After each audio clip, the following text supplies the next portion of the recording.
இறைத்துவம் பொருந்திய ஜோதிட அன்பர்களே, மிக அருமையான பதிவோடு அடியேன் அருள் கணபதி ஆச்சாரியா இணைந்திருக்கிறேன். பதிவிற்குள்ளே செல்லலாம். அன்பு நண்பர்களே, வாருங்கள். குருவும் சந்திரனும் இணைவதால் யோகம் எனக்கு இருக்கிறதா அல்லது தோஷமா என்கிற மிக அற்புதமான கேள்வி. பொதுவாக குரு பகவானும் சந்திர பகவானும் இணைவதால் யோகம்தான் ஏற்படுகிறது என்று கிரந்தங்கள் கூறுகிறது. கடந்த பதிவு கூட குருவும் சந்திரனும் மிக அற்புதமான நிலைப்பாடாக கருதப்படுகிற கஜகேசரி யோகத்தை பற்றி கடந்த பதிவு தந்திருக்கிறேன்.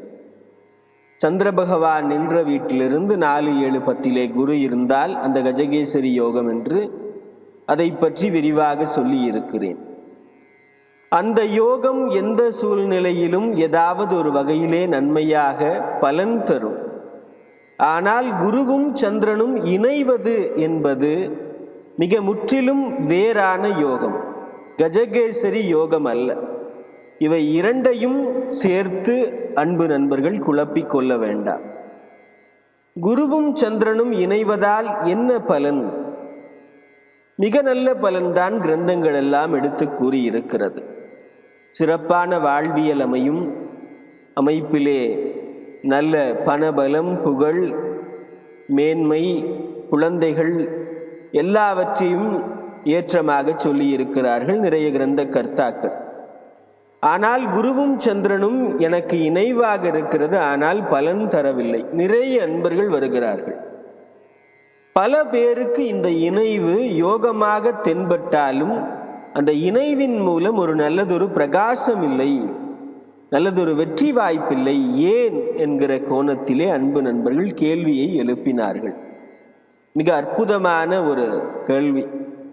பொதுவாக இந்த குரு சந்திரன் இந்த 2 பேரும் இணைந்து விட்டால் அந்த பாவாதிபதி எந்த பாவத்தில் இருக்கிறாரோ அந்த பாவாதிபதி மிகச் சிறப்பாக இருக்க வேண்டும். அப்படி இருந்தால்தான் இவர்கள் இருவருக்கும் மதிப்பு. உதாரணமா ஒரு விஷயத்தை சொல்றேன். வர்றவங்க பூரா குருச்சந்திர யோகம் இருக்கு, ஆனா யாருமே குருச்சந்திர யோகத்தினால புகழ் பெறல. முதல்ல இந்த குருச்சந்திர யோகம் இருந்தா கீர்த்தி கிடைக்கும். அதாவது எல்லார் மத்தியிலும் மக்கள் செல்வாக்கு, ஒரு அபிமானம் கிடைக்கும். அப்படி இருக்கிற ஜாதகங்கள் குருச்சந்திர யோகத்தின் மூலம் பலன் பெற்றிருக்கிறது. சரி, அப்போ அந்த பாவாதிபதி எந்த பாவத்திலே இந்த குருச்சந்திரன் நிற்கிறார்களோ அந்த பாவாதிபதி கெட்டு விடாமல் இருந்தால்தான் அந்த யோகம் சிறப்பாக இருக்கும். அப்படி இல்லை என்றால் என்ன ஆகும்? தோஷமாகும். எப்படி தோஷமாகும்? லக்னத்துல குருவும் சந்திரனும் இருந்து உங்களுடைய லக்னாதிபதி கெட்டு போனா ஜாதகனிடத்திலே பணமே தங்காது. தாராள செலவாளி, எவ்வளவு வேணாலும் செலவு பண்ணிட்டே போயிடுவார். அவருடைய அமைப்பிலே அவருடைய புத்தி சிறப்பாக தெரியாது. என்னடா குருவும் சந்திரனும் பெரிய யோக கிரகங்கள், அவர்கள் லக்னத்திலிருந்து எந்த நிலைமையா அப்படின்னு கேட்டா அப்படித்தான். அப்ப லக்னாதிபதி வலுவில்லாத பட்சத்திலே இந்த குரு சந்திரன் லக்னத்தில் அமர்ந்து பிரயோஜனமே இல்லை.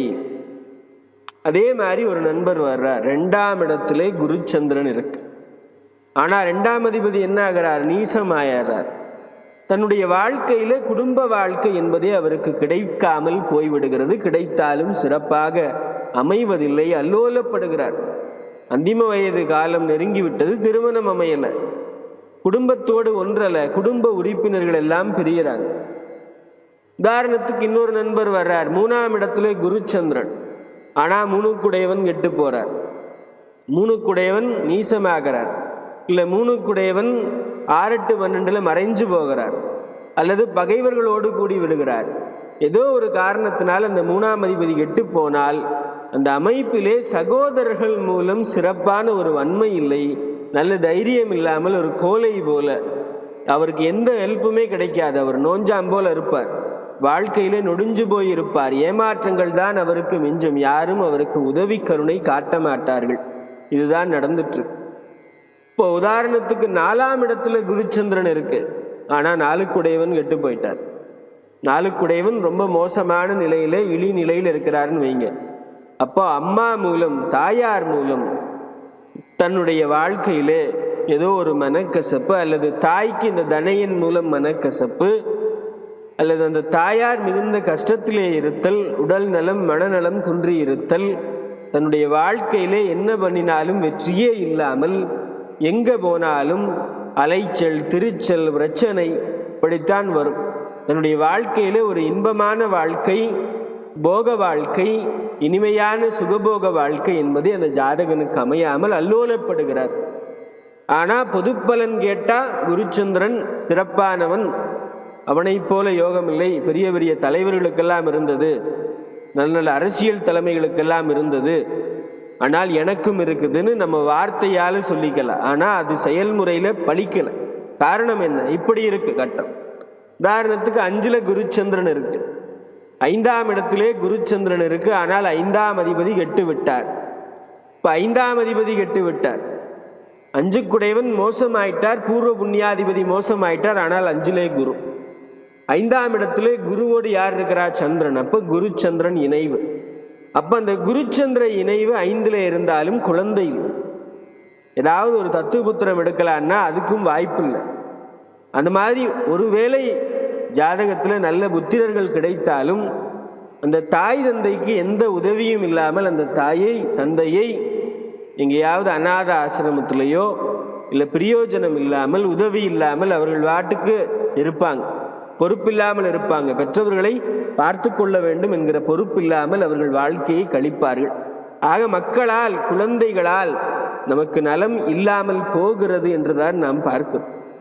ஆக அன்பு நண்பர்களே, குருவும் சந்திரனும் பெரிய யோக கிரகம்தான் என்று பெருமையாக நாம் பேசினாலும் பல நேரங்களிலே அந்த பாவாதிபதி கெட்டுவிட்டால் அது பெரிய தோஷத்தை பண்ணிவிடும். அப்போ குருவே சுபரானாலும் அது தோஷத்தை செய்வார் என்கிற கோணத்திலே சந்திரனோடு கூடும் பொழுது செய்து விடுகிறார். அதைத்தான் நான் பார்க்கிறேன். அதனால 6ஆம் இடத்திலே குருச்சந்திரன் இருந்தால் கூட ரொம்ப கவனமா இருக்கணும். எதிரிகளாலே தொல்லைகள் வரும், பிரச்சனைகள் வரும், ஏதாவது ஒரு மறைமுக வியாதி இருக்கும். தன்னுடைய அமைப்பிலே டாக்டர் கிட்ட போனாலும் இந்த வியாதியை கண்டுபிடிக்க முடியாது, குணப்படுத்த முடியாது. ஏதோ ஒரு வியாதி தன்னுடைய உடம்பிலே இருந்து கொண்டு உறுத்தி கொண்டே இருக்கும். இந்த மாதிரி நிறைய பேர் வர்றாங்க. 7ஆம் இடத்திலே குருச்சந்திரன் இருந்தால் என்ன பண்ணலாம்? அப்போ 7குடைய கிரகம், 7குடைய கிரகமான அந்த 7ஆம் வீட்டோன் ஏதாவது ஒரு வகையிலே நீசம் ஆயிட்டாலோ, ஏதாவது ஒரு பிரச்சனையிலே கெட்டு போனாலோ, அப்போ நிச்சயம் அந்த திருமண வாழ்க்கையில பிரச்சனைகள் வரும், திருமணம் தாமதமாகும், கிடைத்த திருமணம் சிறப்பாக இருக்காது. அப்படியே திருமணம் சிறப்பாக இருந்தாலும் நல்ல வாரிசுகள் உருவாகாமல் கால தாமதமாகும். அதே போல் அதையும் மீறி நல்ல வாரிசுகள் கிடைத்தாலும் செல்வ வளர்ச்சி இருக்கார். லக்னத்தையும் பார்க்கும். அப்போ நல்ல வளர்ச்சி, செல்வ வளர்ச்சியும் இருக்கார். அது மாதிரி 7ஆம் இடத்திலே குரு இருந்தால் சிறப்புங்கிறோம். ஆனால் குருவோடு சந்திரன் கூடி 7குடையவன் மோசமான நிலையில் இருந்தால் அது ரொம்ப பெரிய தோஷம். அதே போல 8ஆம் இடத்திலே குருவும் சந்திரனும். இப்போ 8ஆம் இடத்திலே குருவும் சந்திரனும் இருந்தால் ரொம்ப சிறப்பு. இங்கே தோஷம் வராது. ஏன்னு கேட்டால் குருவும் சந்திரனும் இணைந்தால் நல்ல பாவகங்களில் பாவாதிபதி கெட்டு போனால் அந்த பாவகத்தை இன்னும் மோசமாக்கி கெடுத்து விடுவார்கள் இவர்கள். ஆனால் 8ஆம் பாவத்துக்கு மட்டும் ஒரு விதிவிலக்குண்டு. இந்த குருச்சந்திர யோகத்துக்கு 8ஆம் இடத்திலே குருச்சந்திரன் இருந்தால் ஜாதகனுக்கு ஆன்மீக நாட்டம் அதிகமாகும். ஆன்மீகத்திலே ஒரு நல்ல வளர்ச்சி இருக்கும். ஆன்மீகத்திலே ஒரு நல்ல நல்ல பாதைகள் புலப்படும். இந்த பிறவி பயனை அடைவதற்கான ஒரு சூழல் வரும். பக்தி மார்க்கம், சிவநெறி, கோட்பாடு இவையெல்லாம் சிறப்பாக கடைபிடித்து ஆன்மீகத்துக்காக இருப்பார். அப்போ சந்நியாசம் போகிறதா அப்படின்னு கேட்டால் அதைவிட சிறப்பான ஒரு வாழ்வியல் இந்த உலகத்திலே இல்லை. 2 அறம்தான், ஒன்று இல்லறம், இன்னொன்று துறவரம். ஆக துறவரம் என்பது எல்லோராலும் பற்ற முடியாத கடினமான ஒன்று. ஆனால் இல்லறம் என்பது எல்லோராலும் எளிமையாக பற்ற முடியும்.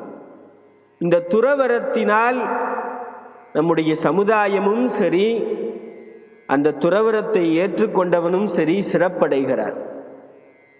1 கோடி மக்கள் வாழ்கின்ற பூமியிலே ஒரு நல்ல ஞானி இருந்தால் அந்த 1 கோடி மக்களும் குறைகளை சொல்லி அழுவதற்கு, அந்த குறைகளை போக்குவதற்கு அந்த ஞானி மதிப்பிற்குடையவராகிறார். அதனாலே அன்பு நண்பர்களே, சந்நியாசம் என்பது யோகம்தான். நான் நிறைய சந்நியாச கிரகங்களை பற்றியெல்லாம் போட்டிருக்கிறேன், பதிவுகள் பாருங்கள். ஆக 8இல் குருச்சந்திரன் இருந்தால் இந்த 8ஆம் அதிபதி கெட்டாலும் சரி, சிறப்பாக இருந்தாலும் சரி, அது குருச்சந்திரனுக்கு கவலை இல்லை.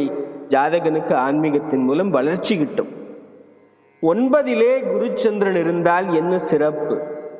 தன்னுடைய தந்தையால் வரும் பணத்தை தாராளமாக செலவு செய்வார். தன்னுடைய அப்பா கொடுத்தா எவ்வளவு வேணாலும் செலவு செய்துக்குவார். ஆனால் அவராலே செல்வத்தை சேர்க்க முடியுமா? யாராவது கொடுத்தா வாங்கிக்குவார். அப்ப தந்தை ஸ்தானம், மனைவியை கல்யாணம் பண்ணிக்கிட்டா மனைவியினுடைய தந்தையும் தந்தை தான். அப்போ தன்னுடைய மனைவி வீட்டிலே அங்கிருந்து ஏதாவது ஒரு அமைப்பிலே செல்வத்தை சேர்வதற்கு, வாழ்வதற்கு, இப்போ வீட்டோட மாப்பிள்ளையா போய் செட்டில் ஆயிடும். இப்போ ஏதோ ஒரு வகையிலே கடன் கப்பியோடு வாழ்ந்துட்டு அப்படியே ஒரு ரொட்டேஷனில் போகும் லைஃப். இப்போ 9இல் குருச்சந்திரன் இருந்தால் இந்த 9க்குடையவன் கெட்டாலும் சரி, கெடவில்லை என்றாலும் சரி, இந்த பலன்கள் நிறைய அன்பர்களுக்கு அனுபவ ரீதியிலே ஒத்து வருகிறது. 10ஆம் பாவாதிபதி, அப்போ 10இலே குருச்சந்திரன், 10இலே குருச்சந்திரன், அப்போ 10இலே குருச்சந்திரன் இருக்கிறார், 10க்குடையவன் கெட்டு போறார். அப்போ சொந்தமாக தொழில் செய்ய நம்மளால முடியாது.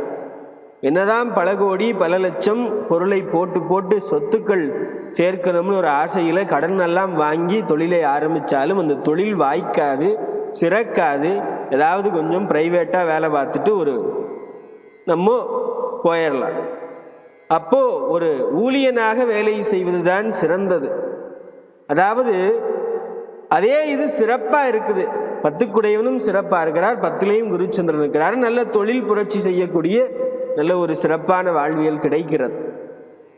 பொதுவாக இந்த 10இலே குருச்சந்திரன் நல்லா இருந்தாலும் சரி, கெட்டிருந்தாலும் சரி, தொழிலில் பல மாற்றங்கள் வரும், வேலையில் பல மாற்றங்கள் வரும், கொஞ்சம் அலைச்சல் திருச்சல் இதெல்லாம் அதிகமாகும். ஆக 10இலே குருச்சந்திரன் ஓரளவு கலந்த விளைவுகளை தரக்கூடியவன். 11இலே குருச்சந்திரன் இருக்கலாமா? 11ஆம் வீடு சிறப்பான வீடு. நான் பல பதிவுகள் போட்டிருக்கிறேன்.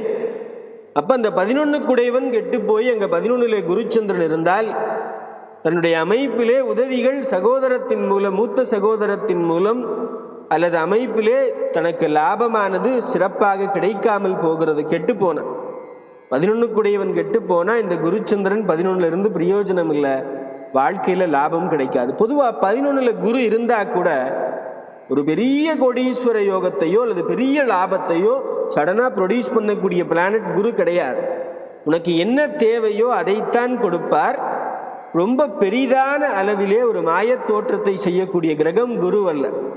அதனால் இப்போ குருவினால் கிடைக்கக்கூடிய செல்வம் ஒரு அளவானது. அது ஒரு ஆன்மீகத்திற்கு செலவு செய்வதற்கும் நம்முடைய குடும்ப வாழ்க்கையை சிறப்பாக கழிப்பதற்கும் ஒரு போதுமான அளவில் கொடுப்பார், ரொம்ப அதிகமாக கொடுக்க மாட்டார். அதுதான். அதே போல 12ஆம் பாவகத்தில் குருச்சந்திரன் இருந்தால் தன்னுடைய வாழ்க்கையில சிறப்பாக தூங்கவே முடியாது. தூங்கினா கனவுகள் தொல்லை, ஏதாவது திங்கிங், ஏதாவது தேவையற்ற அமைப்பிலே ஏதாவது யோசிச்சுக்கிட்டு நம்மளே குழம்பிக்கிட்டு தூங்க முடியாமல் வரக்கூடிய பிரச்சனை, வறண்ட பிரச்சனை, எல்லாத்தையும் திங்க் பண்ணி சரியாக தூங்கவே முடியாது, தூக்கமே வராது. தன்னுடைய வாழ்க்கையில் எதை தொட்டாலும் எதை செய்தாலும் தனக்கு எல்லாமே விரயமாக போகிறது. இந்த மாதிரி குருவும் சந்திரனும் இருந்து தோஷமான ஜாதகங்கள் பல வந்திருக்கிறது. அவர்களெல்லாம் கேட்கிறார்கள் என்ன இப்படி இருக்கிறது என்று. நிச்சயமாக உங்களுக்கெல்லாம் ஒரு பதில் சொல்ல ஆசைப்படுகிறேன் என்று சொல்லித்தான் இன்று இந்த அற்புதமான பதிவினை தந்திருக்கிறேன். அன்பு நண்பர்களே, இந்த பதிவிலே அடியேன் பதர்போல பேசியிருந்தால் நெல் மணிகளாக இருக்கிற ஜோதிட கண்மணிகள் என்னை மன்னிப்பீர்கள் என்கிற மன நிறைவோடு விடைபெறுகிற உங்கள் அன்பு நண்பன் அருள் கணபதி ஆச்சாரியா. இந்த பதிவு பிடித்திருந்தால் லைக் செய்யலாம், ஷேர் செய்யலாம். புதிதாக வருகிற அன்பு நெஞ்சங்கள் பார்த்து பயன்பெறும்படி சப்ஸ்கிரைப் செய்து கொள்ளலாம். மிக்க நன்றி அன்பர்களே, மிக்க நன்றி.